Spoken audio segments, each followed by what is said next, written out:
Hello प्यारे बच्चों, कैसे हैं आप सब। मैं कमल कुमार आपका आपके चैनल कॉमेट क्लासेस में स्वागत करता हूं। तो बच्चों, आज हम बात करने वाले हैं कक्षा 10वीं के हिंदी माध्यम की पाठ्य पुस्तिका जो विज्ञान की दी गई है उसके पहले पाठ के बारे में, जिसका टाइटल है अध्याय 1 रासायनिक अभिक्रिया एवं समीकरण।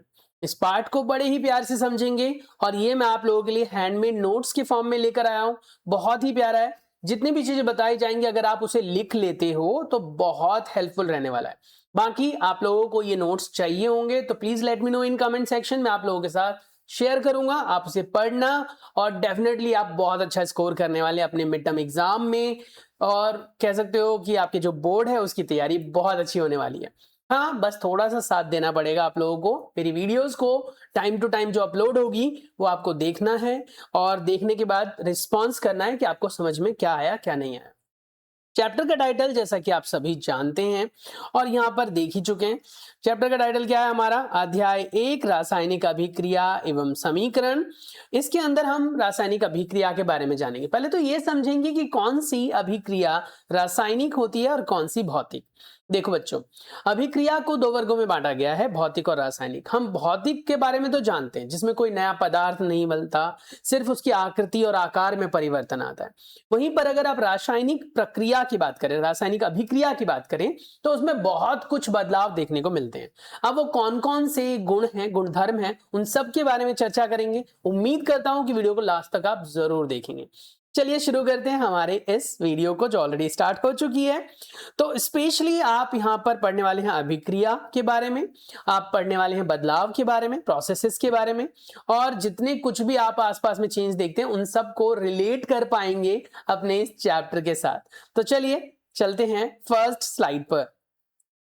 एक बहुत बड़े महान साइंटिस्ट ने कहा है, facts are not science as dictionary is not literature. यानी विज्ञान केवल रटने का नाम नहीं है, यह हमारे आसपास होने वाले बदलाव को समझने का तरीका है। हमारे शरीर के अंदर भी चलती फिरती जो है रासायनिक अभिक्रिया होती है। यानी हमारा शरीर खुद भी एक कह सकते हो केमिकल फैक्ट्री है। हमारे शरीर में हम हार्मोन्स की बात करते हैं, हमारे शरीर में हम एंजाइम्स की बात करते हैं। यानी हमारे शरीर में बहुत सारे रासायनिक अभिक्रिया चल रहे होते बेटा, उन सबको हम समझने वाले हैं। देखो, डिटेक्टिव बनना है हमें, तो आप लोगों को अब अपना डिटेक्टिव मोड ऑन कर लेना होगा। जो बातें मैं आप लोगों के साथ शेयर करूंगा उसे हमेशा याद रखना है, और ये याद रखना है किसी भी चीज को रटना नहीं है, सिर्फ समझना है। देखो, अगर आप समझो इस चीज को जो यहां पर मेंशन्ड है, थिंक अबाउट दिस। क्या आपने कभी सोचा है कि गर्मियों में दूध बाहर रखने पर खराब क्यों हो जाता है? डेफिनेटली आपने सोचा होगा और आपको शायद पता भी होगा कि ये तो पता होगा ना कि गर्मियों में दूध जल्दी खराब होता है, सर्दियों में नहीं खराब होता है। शायद इसका आंसर भी पता होगा। गर्मियों के दिनों में जो बैक्टीरिया होते हैं, यानी कि जो जीवाणु होते हैं, बहुत तेजी से पनपते हैं, जिसकी वजह से हमारे दूध में प्रेजेंट जीवाणु बहुत तेजी से ग्रो करते हैं और वो एक अम्ल बनाते हैं जिसे कहते हैं लैक्टोबैसिलस बैक्टीरिया, जो क्या बनाती है? Lactic acid. क्या बनाती है? Lactic acid. और उस लैक्टिक एसिड से दूध खराब हो जाता है, स्पॉइल हो जाता है। ये हमें पहले से पता है। क्या हम उस खराब दूध को दोबारा ठीक कर सकते हैं? नहीं। ये अपने आप में एक गुणधर्म है रासायनिक अभिक्रिया का। यानी रासायनिक अभिक्रिया बेटा पुरानी स्टेट में, यानी पुरानी अवस्था में नहीं लौटती है। ये आपको साफ पता चल रहा है। अब यहां पर क्या क्या बातें जो आपको ध्यान रखनी है। फैक्ट का मतलब होता है तथ्य, यानी कि सच्चाई, ट्रूथ भी कह सकते हो। लिटरेचर का मतलब होता है साहित्य। मैंने कुछ शब्दों को यहां पर समझाने की कोशिश की है। मैं सिर्फ आपको विज्ञान नहीं सिखा रहा हूं, मैं आपको विज्ञान के साथ साथ आपकी इंग्लिश भी इंप्रूव करने में मदद कर रहा हूं। और याद रखना यहां पर क्रिएशन यानी राइटिंग। तो अब हम सीखेंगे हमारे दैनिक जीवन में होने वाले रासायनिक अभिक्रियाओं के बारे में। जैसा आप सभी जानते हैं कि गर्मियों के तापमान पर दूध अगर हम छोड़ दें खराब हो जाता है। लोहे की कील या तवा खुले में छोड़ दें नम अवस्था में तो खराब हो जाता है। अंगूर का किण्वन होता है, किण्वन की प्रक्रिया दी थी लुई पास्चर ने, और उसकी वजह से अंगूर सड़ जाते हैं। उसके बाद भोजन का पकना, भोजन का पचना और हमारा सांस लेना, ये सब अपने आप में रासायनिक अभिक्रिया है। क्योंकि इसमें होने वाले या इन सब में होने वाले बदलावों को आप दोबारा पुनः अवस्था में नहीं ले जा सकते। देखो, milk and iron cook grapes while digesting and respiring. ये याद रखने का तरीका है कि ये सारे आपके एग्जाम्पल्स हैं कि किस तरीके से हमारे आसपास में होने वाले बदलावों को आप क्लासिफाई करते हैं रासायनिक या भौतिक अवस्थाओं के तौर पर या उसके अभिक्रियाओं के तौर पर ना। इन सब में क्या समानता है, बस क्या समानता है ये आपको अगली स्लाइड में पता चलेगा। फिलहाल इंपॉर्टेंट वर्ड है आपके लिए फर्मेंटेशन यानी किण्वन, किसी चीज का सड़ना या खमीर उठना। उसके बाद है डाइजेशन यानी पाचन, भोजन का पचना। अब आता है भौतिक बनाम रासायनिक परिवर्तन। हम कैसे कहेंगे कि कोई परिवर्तन भौतिक है या रासायनिक? तो कहता है भौतिक परिवर्तनों में क्या देखते हो, नया पदार्थ नहीं बनता, कोई नया सब्सटेंस नहीं बनता, जो जैसा है वैसा ही रहेगा। जैसे कि अगर आप देखो बर्फ का पिघलना, पानी ही पहले था बर्फ के तौर पर, पानी ही बाद में है, कुछ नया नहीं बना। उसके बाद ये अपने आप में उत्क्रमणीय होते हैं यानी रिवर्स हो जाते हैं, यानी बर्फ को अगर आप पिघला दो और दोबारा उसे जमा दो, दोबारा बर्फ बन जाएगा। तो ये उत्क्रमणीय है यानी रिवर्सिबल है। उदाहरण के तौर पर बर्फ का पिघलना, जो मैं आपको अभी समझा रहा था। रासायनिक परिवर्तन में क्या है, अगर आपको यहां पर अंतर के तौर पर पूछा जाता है ना, उत्तर अंतर के तौर पर, तो आप ये लिख सकते हो रासायनिक परिवर्तन हमेशा नया पदार्थ देता है, न्यू सब्सटेंस फॉर्म होता है, और ये अपने आप में अनुत्क्रमणीय होते हैं यानी इरिवर्सिबल नेचर के होते हैं। बच्चों कैसे नेचर के होते हैं? इरिवर्सिबल नेचर के होते हैं। साथ ही अगर हम उदाहरण की बात करें तो यह है लकड़ी का जलना यानी बर्निंग ऑफ वुड। ये अब देखो, अगर आपने लकड़ी को जला दिया ना तो आपको लकड़ी का राख ही मिलने वाला है, एशेस ही मिलेंगे, आपको दोबारा लकड़ी नहीं मिलेगी। तो ये अपने आप में क्या है, एक इरिवर्सिबल प्रोसेस है, अनुत्क्रमणीय अभिक्रिया है। कॉमन मिस्टेक जो आप लोगों में से बच्चे कई बार कर देते हैं, वो ना बर्फ के पिघलने को केमिकल रिएक्शन समझ बैठते हैं, यानी कि अपने आप में रासायनिक अभिक्रिया समझ बैठते हैं, जबकि रासायनिक अभिक्रिया नहीं है, वो एक भौतिक अभिक्रिया है। क्योंकि पिघलने से पहले भी वो बेटा पानी ही था और पिघलने के बाद भी वो पानी ही रहा। तो इसीलिए ये याद रखना है कि ये अपने आप में एक भौतिक अभिक्रिया है। अब कहते हैं कि कागज का फटना कौन सा परिवर्तन है? अगर आपको पता है तो please let me know in comment section, जल्दी से बताओ। कागज का फटना, जलना नहीं कहा मैंने, हाँ वहीं पर अगर कागज का जलना होगा तो क्या होगा वो भी बताना मुझे। कागज का फटना, अगर देखो कागज को आप फाड़ते हो ना तो कोई बदलाव थोड़ी ना आया। कागज के फटने से आप ऐसा थोड़ी ना कहोगे कि उसकी प्रकृति में बदलाव आ गया, अभी भी वो कागज है, बस उसके टुकड़े हो गए हैं। तो ये एक भौतिक अभिक्रिया है। वहीं पर अगर मैं उसे जला दूं तो कागज जल गया, दोबारा तो कागज मिलेगा नहीं। तो ये एक रासायनिक अभिक्रिया है। भौतिक जिसमें आपका कह सकते हो बाहरी तौर पर बदलाव आए, और ये अपने आप में कह सकते हो रिवर्सिबल होता है। रिवर्सिबल मतलब उलटने योग्य, पलटने योग्य, दोबारा वापस अपनी पुनः अवस्था में आ जाता है। नेक्स्ट, सबसे बड़ा सवाल, हमें कैसे पता चलेगा कि अभिक्रिया हुई या नहीं हुई? बताओ आपको कैसे पता चलेगा? मैं कहता हूं कि अभिक्रिया हुई या नहीं हुई, इसका पता आपको कैसे चलेगा? मैं आपसे जनरल क्वेश्चन पूछ रहा हूं कि बताओ बेटा कि आपको कैसे पता चलेगा कि अभिक्रिया हुई या नहीं हुई। तो लिखा हुआ है ना, एक सबसे बड़ा सवाल, हमें कैसे पता चलेगा कि अभिक्रिया हुई कि नहीं। चलो एक्टिविटी 1.1 को करते हैं और जानते हैं कि अभिक्रिया हुई या नहीं। हमारा उद्देश्य है मैग्नीशियम रिबन को बर्न करना बेटा, burning of magnesium ribbon. Magnesium को हम Mg से दर्शाते हैं, याद रखेंगे आप हमेशा। अपने आप में ये एक धातु है, चमकीला होता है, आघातवर्ध्य होता है और बहुत ज्यादा अभिक्रियाशील होता है।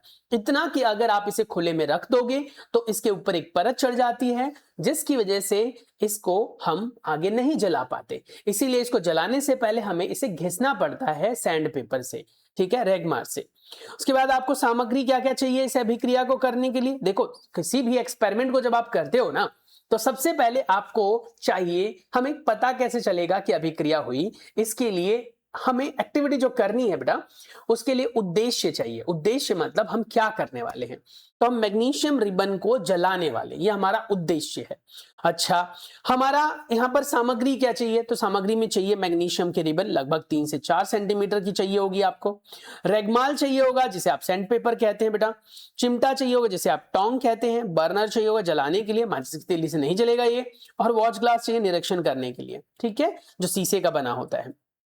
ये एक्सपेरिमेंट आप टीचर के सामने करोगे, खुद से नहीं कर सकते। वैसे भी आपके पास मैग्नीशियम रिबन कौन सी होगी, और अगर आपके स्कूल के लैब में है तो गलती से उसे लेकर घर मत पहुंच जाना, क्योंकि बहुत ज्यादा अभिक्रियाशील है। आप जलाओगे, आंखों आंखों में चला जाएगा, दिक्कत हो जाएगी। ठीक है, तो यही है। आपने नोटिस किया होगा, कभी फुलझड़ी जलाई हो आपने? फुलझड़ी जलाते हैं तो क्या होता है, स्पार्क निकलता है ना, बहुत तेज फ्लेम निकलती है। इतना ही नहीं, कभी वेल्डिंग होते हुए देखा होगा आपने, बहुत तेज लाइट निकलती है। बहुत देर तक अगर आप वेल्डिंग को देखो तो थोड़ी देर तक आपको अंधेरा अंधेरा से दिखने लग जाता है। ये किस वजह से? बहुत ज्यादा डेजलिंग फ्लेम निकलती है उसमें से। अब रिबन का मतलब क्या है? पतली पट्टी, और कॉशन मतलब सावधानी। ये बात आपको ध्यान रखनी है। चलिए अब हम एक्टिविटी करते हैं, प्रयोग। अब प्रयोग का सेटअप क्या है? आपको कुछ नहीं करना है, आपको बर्नर लेना है, जैसा कि आप यहां देख सकते हो, उसको जलाना है। जलाने के बाद किसको जलाना है? बर्नर को जलाना है पहले। उसके बाद रेगमार से पहले आप मैग्नीशियम के रिबन को, बेटा Mg के रिबन को पहले घिसेंगे। वो यहां पर नहीं दिखाया हुआ है, पर ये ध्यान रखना, इसको पहले घिसना है आपको। फिर घिसने के बाद इसे जलाना है। जलाने के बाद वॉच ग्लास के अंदर एक कटोरी जैसी संरचना होती है, कांच की होती है, इसमें मैग्नीशियम को इकट्ठा कर लेना है। और ये मैग्नीशियम नहीं होगा, ये होगा मैग्नीशियम का ऑक्साइड, जिसका सूत्र अगर आप याद करना चाहते हैं तो याद करना क्या चाहते हैं, याद करना पड़ेगा भाई, MgO होता है, ठीक है, याद रखना।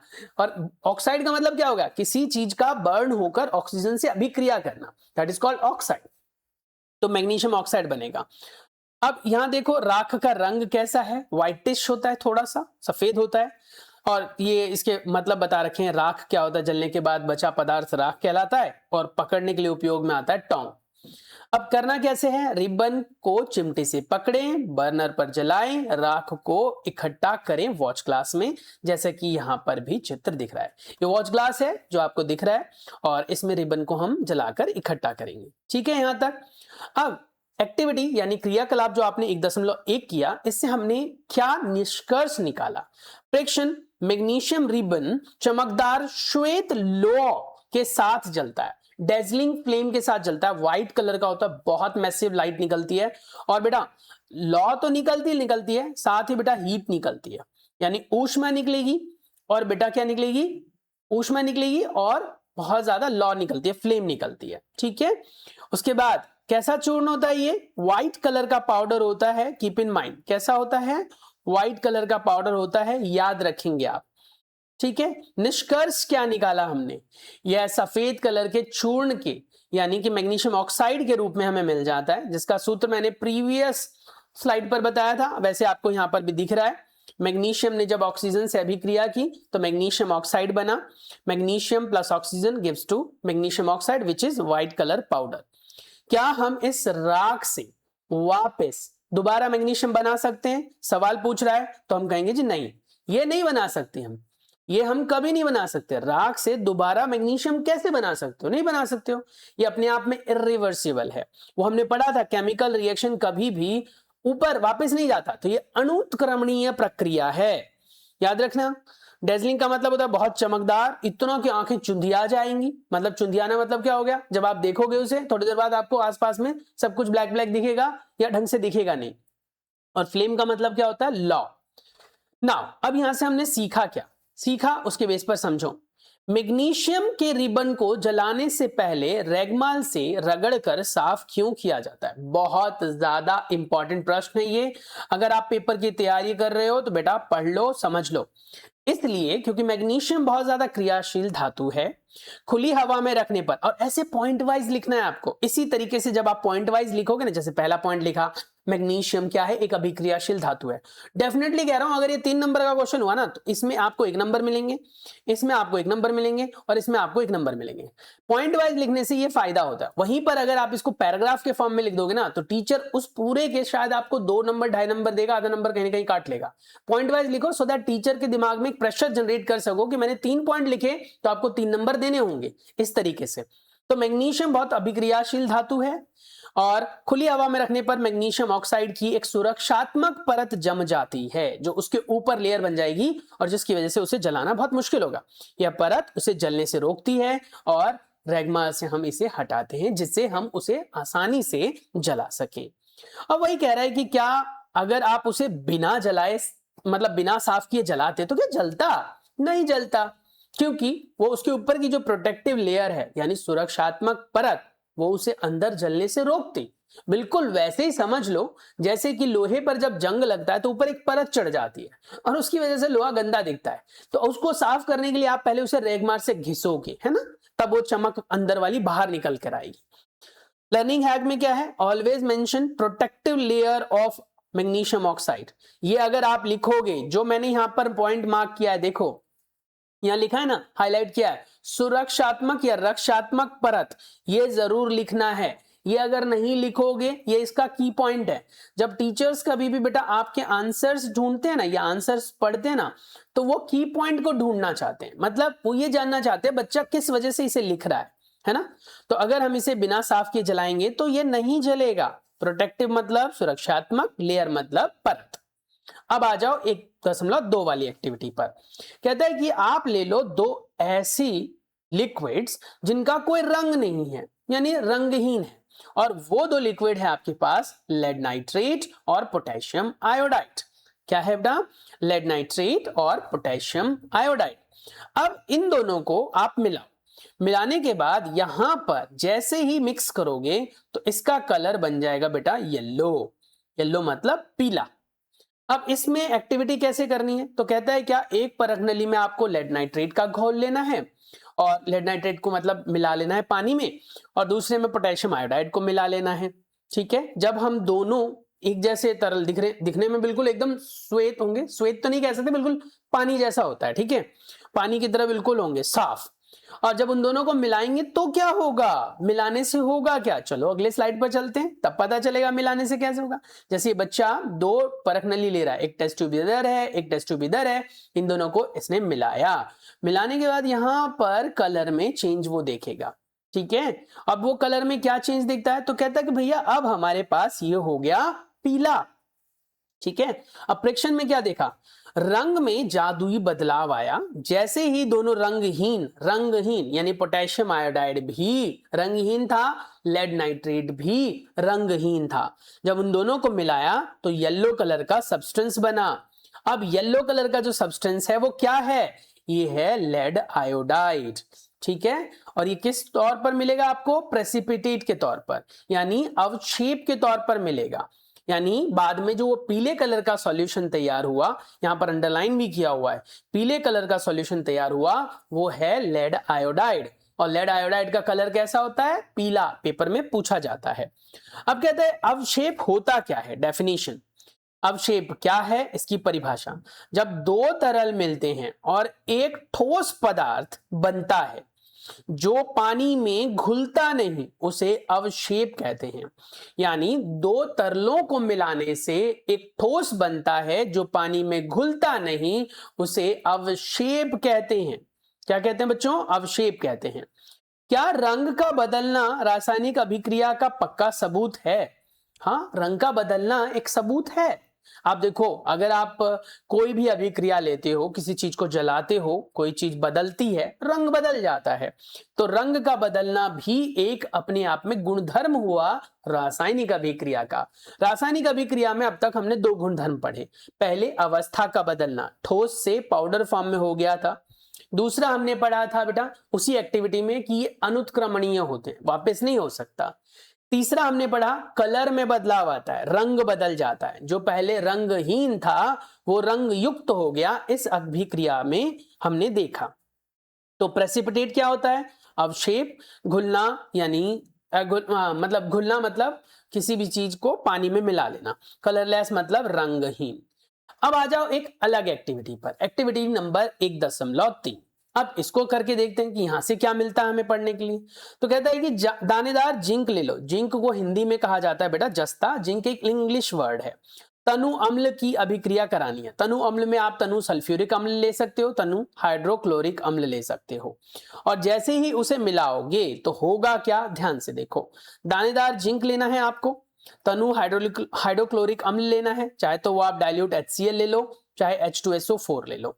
ये लिखा ऐसे जाता है बेटा H2SO और 4, ये ध्यान रखना। सल्फ्यूरिक अम्ल है, हाइड्रोक्लोरिक अम्ल को HCl कहते हैं। और फिर शंक्वाकार आपको फ्लास्क लेना है। सावधानी ध्यान रखनी है, जब भी कोई भी अम्ल या क्षार की अभिक्रिया को आप कराते हैं या करते हैं बेटा, तो बहुत सावधान रहना है, क्योंकि इसमें आपको परेशानी हो सकती है अगर आपके हाथ पैर पर ये गिर गया तो ध्यान रखना है कि हाथ पैर से इसे बचाना है। जैसे बचाओगे आप तो आप आसानी से इस अभिक्रिया को कर पाओगे, वरना चोट भी लग सकती है, डैमेज हो सकते हैं। और एसिड बेटा अपने आप में जला देता है हाथों को। ग्रेन्यूल्स का मतलब है दानेदार और छोटे टुकड़े। डाइल्यूट का मतलब होता है पतला या पानी में मिला हुआ। आपने क्या देखा, तो आप ये भी देखते हो कि ये अम्ल जो होता है ना बेटा, ये एसिड के अंदर भी पाए जाते हैं। मतलब एसिड के अंदर कह रहा हूं, बैटरी के अंदर ये पाए जाते हैं। तो ऐसे अम्ल बैटरी वाले पानी में अगर आप नोटिस करना, कभी कोई फालतू कपड़ा हो, कोई बेकार कपड़ा हो, उस कपड़े का टुकड़ा डालो, कुछ दिनों बाद आप नोटिस करना गल जाता है वो। मतलब बहुत पावरफुल है। अब प्रयोग का सेटअप आप देख लो कैसे करना है। तो ये भैया देखो आपका पूरा सेटअप है। कोनिकल जो फ्लास्क है, डाइल्यूट सल्फ्यूरिक एसिड डाला हमने H2SO4 बेटा, यानी कि तनु सल्फ्यूरिक अम्ल। जिंक यानी जस्ता का ग्रेन्यूल डाला। ग्लास ट्यूब है जिससे गैस निकलेगी, और कॉर्क है जिससे कि गैस को निकलने की एक जगह दी जाएगी, मतलब सील कर देगा इसे। जैसे ही अभिक्रिया होगी बेटा तो इसमें से गैस निकलेगी, और इस गैस को कहते हैं हम हाइड्रोजन गैस। कौन सी गैस? Hydrogen gas. तो ये याद रखना बेटा, जब भी कभी भी धातु यानी कि मेटल अभिक्रिया करता है बेटा एसिड यानी अम्ल के साथ, तो हमें प्रोडक्ट में यानी कि उत्पाद में मिलता है क्या? मिलता है हाइड्रोजन गैस, जो कि बहुत जरूरी गैस है, और प्लस में बेटा लवण यानी कि सॉल्ट, ये मिलता है। ये अभिक्रिया वैसे तो आप दूसरा चैप्टर जब पढ़ोगे एसिड बेसिस एंड सॉल्ट, उसमें भी पढ़ने के लिए मिलेगा, पर फिलहाल ध्यान रख लो। तो इस तरीके से ये अभिक्रिया होगी और आपने देखा गैस मिली। तो प्रेक्षण में क्या मिला? जिंक के दानों के आसपास बबल्स दिखाई दिए, और ये बबल्स किसके थे बेटा? हाइड्रोजन गैस के थे। याद रखने वाली चीज है, ऑलरेडी अंडरलाइंड है। शंक्वाकार फ्लास्क को छूने पर वो गर्म भी महसूस होगा आपको, और इससे तापमान में भी बदलाव आता है। तो अब तक क्या क्या सीखा आपने? हमने सीखा कि नई अवस्था बन जाती है, हमने सीखा ये इरिवर्सिबल होता है, अनुत्क्रमणीय होता है, हमने सीखा कलर में बदलाव आता है, हमने सीखा कि उसके तापमान में बदलाव आता है, और हमने सीखा कि कोई गैस निकलती है। इस तरीके से हम कह सकते हैं कि बहुत मतलब सिंपल सी चीज है, कैरेक्टरिस्टिक्स में ये सारी चीजें होंगी तभी हम कह सकते हैं कि वो केमिकल रिएक्शन है। फन फैक्ट में याद रखो, हाइड्रोजन गैस बहुत ज्वलनशील होती है, और इसीलिए इसमें पॉप साउंड निकलती है बेटा। इस अभिक्रिया में पॉप साउंड, अगर आपसे कोई पूछेगा वो कौन सी अभिक्रिया है जिसमें पॉप साउंड निकलती है, तो आप याद रखना पॉप साउंड हाइड्रोजन गैस की उपस्थिति को दर्शाता है। और जब भी कभी भी कोई अभिक्रिया हाइड्रोजन गैस निकालती है और तो वो पॉप साउंड बनाती है। अब क्या पॉप साउंड डायरेक्ट बना लेगी? नहीं, जब आप इसके आसपास में माचिस की तीली जाओगे ना लेकर, तब पॉप पॉप की साउंड जनरेट करेगी। तो वही है that this at home, don't try this at home, but ये ट्राई कर सकते हो। ट्राई दिस एट होम, जब आप पानी में इनो डालते हो तो क्या होता है? ये एक नॉर्मल रिएक्शन है, इससे कोई नुकसान नहीं होगा, पर आपने देखा होगा जैसे इनो को डालते हो तो फिज आउट करके बाहर निकलता है। वहां कौन सी गैस होती है? वहां कार्बन डाइऑक्साइड गैस होती है भैया, वहां कोई हाइड्रोजन गैस नहीं है, ये ध्यान रखना। पर गैस वहां पर भी निकलता है, यानी कि वहां पर भी रासायनिक अभिक्रिया चल रही है। तो अब आ जाओ डिटेक्टिव बोर्ड, हमने इन 3 एक्टिविटी से क्या सीखा? ये बहुत इंपॉर्टेंट है बेटा, आप इसका स्क्रीनशॉट ले सकते हो, चाहो तो लेना चाहो तो ले लो। मैं इसको एक बार वीडियो से हटा देता हूं, देखो ये स्क्रीनशॉट ले लो आप। डिटेक्टिव बोर्ड है, हमने यहाँ पर 3 एक्टिविटीज में जो कुछ भी सीखा है, स्क्रीनशॉट होपफुली आप लोगों ने ले लिया होगा। तो ये हमने सीखा है रासायनिक अभिक्रिया के लक्षण क्या है। अवस्था में परिवर्तन पहली एक्टिविटी से सीखा आपने, ठीक है। एक्टिविटी 1.1 में राख का बनना अवस्था में परिवर्तन था। 1.3 में आपने बुलबुले देखे तो गैस का निकलना है। रंग में परिवर्तन वो आपने 1.2 वाले में देखा, पीला रंग बना था जो लेड आयोडाइड के प्रेजेंस को दिखाता है, जो अपने आप में पीपीटी के फॉर्म में निकला था। तापमान में परिवर्तन जो आपने तीसरी अभिक्रिया में देखा था। अब कहते हैं कि कैन यू गैस, क्या आप मतलब सोच सकते हो लकड़ी के जलने में इनमें से कौन सा बदलाव है? भैया स्टेट बदल रहा है, पहला बदलाव है। लकड़ी के जलने में ये बदलाव तो है। गैस निकल रही है, दूसरा बदलाव भी है। रंग में परिवर्तन आ जाता है, लकड़ी देखो ब्राउन कलर की होगी और वो व्हाइटिश कुछ ग्रेइश हो जाएगी। उसके बाद तापमान में भी बदलाव आता है। तो सारी चीजें हो रही है, तो इसका मतलब लकड़ी का जलना अपने आप में चारों अभिलक्षणों को दिखा रहा है और वो एक रासायनिक परिवर्तन है। इन चारों में से कोई भी बदलाव यह साबित कर सकता है कि रासायनिक अभिक्रिया हुई है। यानी डिटरमाइन करना, निर्धारित करना यानी पक्का करना, ऑब्जर्वेशन यानी प्रेक्षण। रासायनिक अभिक्रिया की पहचान अब तक हमने क्या पढ़ा? अवस्था में परिवर्तन यानी पदार्थ का ठोस में या फिर गैस में बदल जाना, द्रव्य में बदल जाना।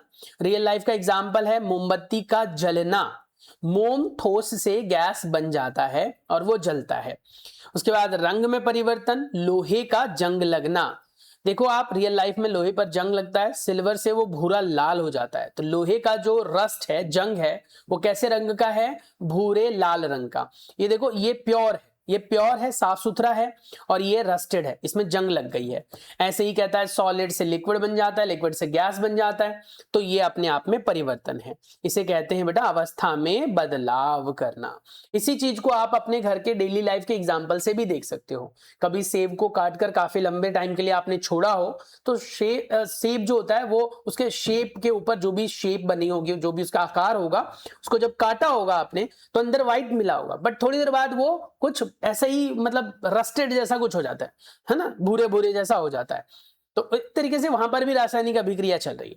उसके बाद तीसरा हमने पढ़ा गैस का निकास होना। ये भी अपने आप में एक रासायनिक अभिक्रिया के गुणधर्म को दर्शाता है, जिसमें आपने देखा था ना बबल्स बन रहे थे, पानी में बेकिंग सोडा का मिलाना, इनो का मिलाना, नींबू का मिलाना, इन सबको मिलाकर आप कर सकते हो। दिवाली पर कभी अनार जलाया हो आपने, तो उसमें भी आप देख सकते हो, वहां पर भी आपको गैस निकलती हुई दिखती है। तापमान में परिवर्तन होना, जब आप बर्तन में आप गर्म ठंडा हो जाना, बर्तन का गर्म ठंडा होना, बताओ अपने आप में क्या ये रासायनिक अभिक्रिया है? नहीं। लेकिन अगर हम चूने का पानी मिलाएंगे तब अभिक्रिया जो होती है वो एक रासायनिक अभिक्रिया है ना। अब यहां पर आपके पास है एक बहुत आसान सा तरीका जिससे आप इसे याद रख सकते हो। इसका भी आप चाहो तो स्क्रीनशॉट ले लो बच्चों। ये आपके पास एक बहुत आसान सा तरीका है जिससे आप याद रख सकते हो कि आखिर ये क्या है। देखो टॉपर्स लर्निंग हैक है, मेमोरी ट्रिक है। 4 लक्षणों को कैसे याद रखेंगे? Smart chemist get topper, very easy ना। Smart chemist get topper. Smart, S का मतलब हो गया स्टेट, सी का मतलब कलर, जी का मतलब गैस और टी का मतलब टेम्परेचर। वैसे भी आपने SCGT ऐसा कुछ पहले भी सुना होगा। ये अपने आप में क्या है? निमोनिक है, जिसे आप आसानी से याद कर सकते हैं। क्या इसका कोई और निमोनिक भी आप बना सकते हो? मुझे कमेंट करके जरूर बताना। कोई और निमोनिक अगर आप बना सकते हैं तो मुझे कमेंट करके जरूर बताना। निमोनिक का मतलब क्या होता है? स्मृति सूत्र, याद रखने का आसान ट्रिक, SCGT। ठीक है। नाउ अब आपके पास यहां प्रश्न है जिसके उत्तर भी आपके सामने है। तो कहता है कि मैग्नीशियम रिबन जो है हमारा, मैग्नीशियम रिबन, बेटा ध्यान से देखना, मैग्नीशियम रिबन। अब हमारे पास जब मैग्नीशियम रिबन को हम जलाते हैं श्वेत चूर्ण मिलता है। वो क्या है? Magnesium oxide, magnesium carbonate, magnesium sulphate. तो कहता है मैग्नीशियम ऑक्साइड है क्योंकि हवा में मैग्नीशियम ऑक्सीजन से अभिक्रिया कर लेता है जलने के बाद और मैग्नीशियम ऑक्साइड बनाता है, जिसका सूत्र MgO है। लेड नाइट्रेट और पोटेशियम आयोडाइड को मिलाने पर प्रेसिपिटेट प्राप्त हुआ था। उसका रंग कैसा था? पीला था, हरा था, सफेद था। यहां पर आपके साथ ट्रिक किया गया है, हरा नहीं था याद रखना, सफेद नहीं था, ये पीला था। ठीक है, अब ये चीज आपको ध्यान रखनी है। तीसरा क्वेश्चन, दानेदार जिंक पर तनु हाइड्रोक्लोरिक एसिड डालने पर क्या हुआ था? हाइड्रोजन गैस निकली थी जो पॉप साउंड को दिखा रहा था। इससे हमने ये देखा था कि धातु जब कभी भी अम्ल से अभिक्रिया करती है तो कौन सा गैस रिलीज करती है बच्चों? Hydrogen gas. इनमें से कौन सा रासायनिक अभिक्रिया का लक्षण नहीं है? गैस का निकलना है, आकार में परिवर्तन नहीं है, तापमान में परिवर्तन है। आपके कितने सही हुए कमेंट सेक्शन में मुझे जरूर बताना। वैसे तो आप लोगों ने आंसर्स देख ही लिए होंगे ना। अब यहां पर हमारे पास एक बहुत सिंपल सा क्वेश्चन आता है, लकड़ी का जलना एक रासायनिक परिवर्तन है। इस कथन की पुष्टि लक्षणों के आधार पर करें जो रासायनिक अभिक्रिया दर्शाते हैं। यानी आपको वो सारे पॉइंट यहां पर मेंशन करने हैं जिसकी वजह से आप ये जस्टिफाई कर सकते हैं कि लकड़ी का जलना एक रासायनिक परिवर्तन है। भैया लकड़ी के जलने में अवस्था में बदलाव होता है, हमने देखा था कि उसकी राख बन जाती है, धुआं से निकलता है, गैस भी निकलता है। रंग में बदलाव आता है, है ना, और तापमान भी बदलता है गैस के साथ साथ। तो इससे हम ये कह सकते हैं कि रासायनिक अभिक्रिया है, क्योंकि ये सारे गुणधर्मों को फॉलो कर रहा है जो रासायनिक अभिक्रिया के होते हैं। अब खुद से भी आप एक उदाहरण सोचिए जिसमें ये सारे बदलाव आपको देखने के लिए मिलते हैं और मुझे आप कमेंट करके बताएंगे, यानी वो अभिक्रिया जिसमें सारे बदलाव एक साथ होने के लिए दिखते हैं आपको, और कमेंट जरूर करना, ध्यान रखना। नेक्स्ट चैप्टर की समरी क्या है?